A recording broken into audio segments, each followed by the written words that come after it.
zeige ich euch meine Everyday-Locken innerhalb von 10 Minuten. Das Einzige, was ihr braucht, ist einen Lockenstab und ein bisschen Haarspray. Immer mit trockenen Haaren anfangen und die erste Strähne ungefähr 2 cm ganz oben locken. Dann wird sie nämlich extra bouncy und bildet sozusagen den Rahmen vor euer Gesicht.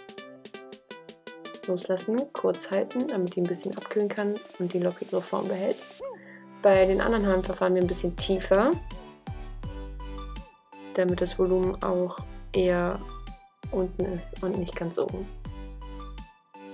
Hier geht es wirklich nicht darum, das Ganze super akkurat zu machen. Das sind die kleinen Messy Curls, da kann man also ruhig eine Strähnendicke von bis zu 1-2 cm nehmen. Kommt nicht darauf an, dass das perfekt aussieht.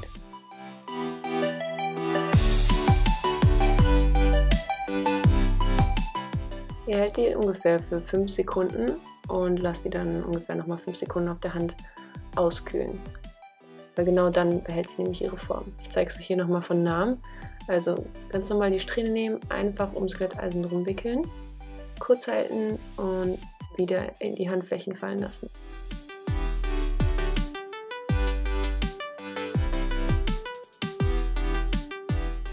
Auf der anderen Seite natürlich genauso, mit der Strähne ganz vorne oben anfangen zu locken, mit allen anderen eher auf Höhe des Ohrs.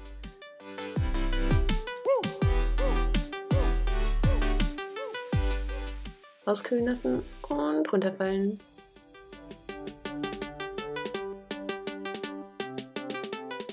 Ja, genau da habe ich das Haarspray mit dem Kabel runtergeschmissen.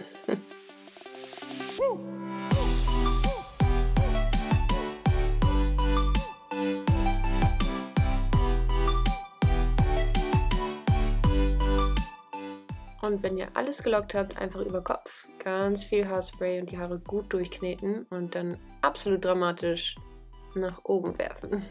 Und schon ist es fertig.